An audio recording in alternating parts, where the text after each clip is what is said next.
rezekinya. Yang kedua, alhamdulillah makanannya keluar juga gitu Pak. Ini izin saya geser, boleh isunya Ibu ya, karena mau ngambil gambar. Ini buat tayang di sosmed saya. Tadi pas saya sampai kaget Pak, baru ini saya ceramah di atas meja ada kucing, saya pikir sebetulnya tempat tisu. Boleh? Gak aman di sini. Siap. Baik. Alhamdulillah, terima kasih Bapak Ibu yang dimuliakan oleh Allah Subhanahu wa Ta'ala. Ini saya sudah 3 hari nggak bisa ngapa-ngapain alias mati gaya. Kenapa? Nggak ada sinyal. Betul ya Bu ya? Nggak bisa update Instastory. Apalagi ibu-ibu, aduh Pak Ustadz, saya nggak bisa kepo deh sama tetangga saya. Biasanya kan saya minal julidin wal kepoin wal nyinyirin kan gitu ya.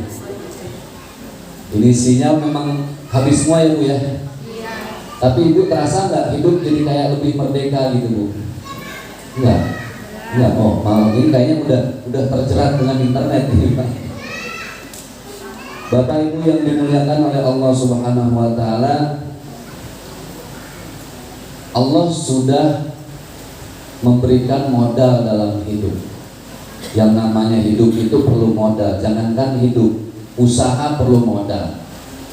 Kami bersafari dakwah perlu fasilitas, kendaraan, tiket pesawat dan lain sebagainya, perlu modal. Bapak-bapak berperang juga perlu modal. Ibu-ibu di rumah kerja, beres-beres dan lain sebagainya perlu modal apa enggak? Perlu. Ngepel perlu modal, sapu perlu modal, betul enggak? Semuanya perlu modal. Nah, hidup ini sebenarnya modalnya 3. Ini kajian kita di kesempatan kali ini ya. Hidup ini modalnya berapa Bu? 3. Nanti yang mau dicatat boleh, yang ingin diingat-ingat silahkan. Yang pertama modalnya akidah, yang kedua ibadah, yang ketiga akhlakul hasanah. Apa enggak? Yang pertama akidah, yang kedua ibadah, yang ketiga akhlakul hasanah. Baik, supaya gampang saya ibaratkan seperti pohon. Pohon itu ada akar, ada batang pohon, dan nanti yang ditunggu-tunggu apanya? Buah. Sekali lagi, akar, batang pohon, buah. Akar yang paling penting bagi sebuah pohon itu, bagi sebatang pohon itu adalah akar. Karena akar ini harus menancap. Kira-kira kalau pohon tidak berakar, kena angin, rubuh apa enggak Bu? Rubuh. Tumbang apa enggak? Tumbang. Saya kemarin di masjid hari apa saya lupa. Waktu di Pontianak beberapa minggu yang lalu saya ceramah, panggungnya rubuh. Oh, itu benar-benar rubuh karena pondasinya nggak kuat. Bayangin, satu panggung kecil semuanya mau naik di atas nemenin saya. Ya yang kakek-kakek, yang nenek-nenek nggak mau ngalah, saya usir cemberut. Saya minta diusir, saya minta ke bawah cemberut, dimoli ke ibu-ibu, bibir monyong 5 cm. Ibu boleh nggak ibu ke bawah? Diem aja. Oh berarti mau di atas juga. Cuma udah goyang-goyang. Pas saya ceramah baru 15 menit Pak, Masya Allah, Alhamdulillah, tumbuh jatuh semua ke belakang. Itu yang paling kasihan, yang di paling belakang panggung tim hadroh yang suka main alat musik buat salawat. Ada 15 orang anak muda semua, jatuh ke belakang. Kata orang Betawi ngecengkang. Tahu ngecengkang? Kalau kata orang Jawa apa? Jeblak ya. Jatuh ke belakang. Ya Allah, itu tim hadroh Pak. Semuanya kan pada pakai sarung Bu. Pas pakai sarung menjengkang, kakinya semua ke atas. Ya Allah, itulah tolatur. Saya yakin itu tim hadroh pulang-pulang masuk angin kali. Itu karena pondasinya nggak kuat Pak. Pohon, kita bahas pohon dulu supaya nyampe. di logika kita. Pohon itu akarnya harus kuat. Semakin kuat akarnya Pak, semakin tidak akan goyang kalau diterpa angin dan hujan. Ibu tahu pohon bambu? Sudah jarang kali pohon bambu di sini ya. Oh banyak. Di mana pohon bambu? Di mana? Di kampung? Ya, di hutan. Pohon bambu, ibu lihat, satu-satunya pohon di dunia yang kuat tidak akan terbang dan tumbang itu pohon bambu. Saya belum pernah lihat ada pohon bambu itu tumbang. Kuat dia, mau kenceng, sekenceng apapun anginnya dia hanya melambai-lambai saja, tapi tidak akan pernah terbang. Kenapa? Karena akarnya paling kuat adalah pohon bambu. Bayangkan, pohon bambu sebelum umurnya 5 tahun dia tidak tumbuh ke atas, tumbuhnya kemana? Ke bawah. Kita kalau lihat pohon bambu, ini bambu kok nggak numbuh-numbuh, males amat pohon bambu. Padahal dia bukan males, dia itu sedang sibuk menancapkan akarnya ke semua serat-serat tanah yang ada di dalam. Jadi kuat, mau angin sekencang apapun tidak akan goyang. Nah, akar itu menentukan kuat apa tidaknya batang pohon. Akar kita dalam hidup apa? Akidah, keyakinan kepada Allah. Al-yaqinu la yuzalu bisyak. Orang kalau sudah yakin, keraguan apapun tidak akan pernah hilang. Jadi maaf kalau Bapak Ibu pernah melihat ada orang muslim dikasih mie instan 1 dus, berubah keyakinan, akidahnya nggak kuat.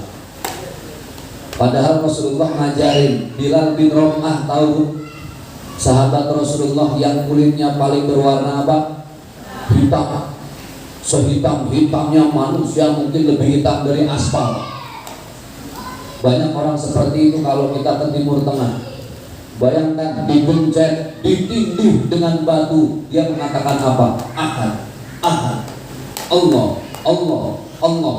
Akidah, akar harus seperti pohon bambu. Rasulullah dakwah ke Taif, ditimpuk, dicaci, dimaki, sampai pelipisnya berdarah. Malaikat turun dari langit menawarkan kebaikan. Apa kata malaikat penjaga gunung Uhud? Wahai Muhammad, aku yang tidak rela engkau ini kekasih Allah ditimpuk oleh musuh-musuhnya. Malaikat nawari, Muhammad, apa mau aku timpakan mereka dengan gunung Uhud? Apa kata Rasulullah? Jangan.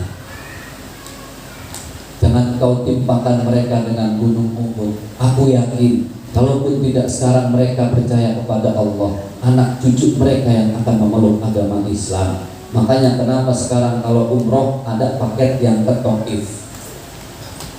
Napak tilas sejarah Rasulullah.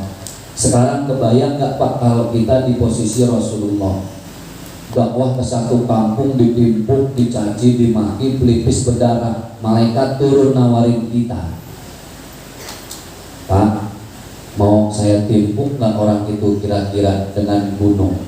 Jawaban kita apa? Oh, silahkan malaikat, nggak usah ragu-ragu. Hajar aja, gaspun kata anak sekarang. Tapi lihat Rasulullah, Masya Allah, akidah ini Pak. Nabi Ibrahim dibakar sekalipun tidak goyang imannya. Iman itu yang paling penting Pak. Keyakinan bahwa Allah itu maha melihat, Allah maha mengawasi, Allah maha menilai. Jadi jangan khawatir Bapak Ibu, siapapun manusia yang mengambil hak kita di dunia, Allah pasti punya hitung-hitungan nanti di akhirat. Dia bisa lari dari pengadilan dunia, tapi tidak bisa lari dari pengadilan Allah.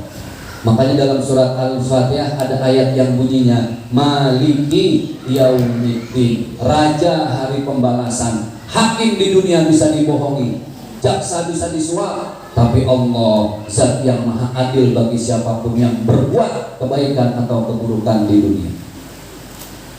Jadi kalau ibu lagi ditipu sama orang Bu, doain supaya dia sadar biar Allah bukakan pintu hatinya. Tapi hukum harus diproses, karena itu kewajiban. Ini yang pertama, akidah, keyakinan bahwa Allah itu yang maha mengawasi kita. Ibu di rumah, saya sering cerita, suami pulang kerja, suami masuk kamar mandi, celananya digantung di belakang pintu. Ibu melihat, oh celana kotor, mau dimasukin ke tempat baju kotor. Tiba-tiba nggak sengaja ngelihat dompet suami. Dibuka dompet suami, ada uang 120.000. Ibu ambil yang 20.000. Suami saya nggak tahu. Dia nggak sadar istrinya kalau suaminya lagi ngetes. Kenapa? Karena sudah seminggu di kamar ada tuyul betina. Suami tidak melihat, tapi ada siapa yang maha melihat? Itu namanya iman, Pak. Keyakinan, dan iman itulah yang akan kita mati, yang akan kita bawa mati. Makanya setiap khutbah Jumat khotib menyampaikan, jangan sampai nanti kita mati dalam keadaan tidak beriman. Wala tamutunna illa wa antum muslimun. Jangan kalian nanti mati dalam keadaan tidak berislam. Oh, sedih, Pak. Makanya alhamdulillah ada bahasa nikmat iman. Ini akidah. Asluha tsabitun fil ardi. Dia harus menancap di langit. Dia harus tinggi memumbung langit dan akarnya menancap di dalam bumi. Itulah yang dinamakan iman. Maka iman ini harus kuat. Mau ibu dalam keadaan susah senang Allah, mau dalam keadaan banyak uang, mau tidak punya uang, la ilaha illallah Muhammadur Rasulullah. Itu prinsip. Ini iman. Nah, yang namanya iman perlu realisasi, bukti. Contoh, ini kipas bisa muter, Bu. Sebab ada apanya? Listrik. Kipasnya bagus, harganya 12 juta, nggak ada listriknya, nyala. Listrik itu menyala karena ada iman. Dalam bahasa kita, listrik itu kenapa? Adalah sesuatu yang menjadi paling penting. Iman menjadi energi, listrik, kemudian kipas ini adalah ibadahnya, bukti. Kita beriman sama Allah, buktikan lewat apa? Sholat 5 waktu. Jadi iman itu harus dibuktikan dengan sholat. Subuh berapa rakaat, Bu? 2. Zuhur? 4. Asar? 4. Maghrib? 3. Isya? 4. Tarawih? Mikir dulu ya. Di sini berapa tarawihnya, Pak? 11. Dengan witir. Di tempat lain ada yang 23. Nggak usah saling nyinyir, nggak usah saling nyalah-nyalahin. Mau yang 23, mau 11, semua ada sejarah dan ilmunya. Masih untung ada yang 11, ada yang 23. Yang salah siapa? Yang nggak tarawih, Pak. Sama, subuh ada yang kunut, ada yang nggak kunut, betul nggak? Di sini kunut nggak, Pak? Kunut.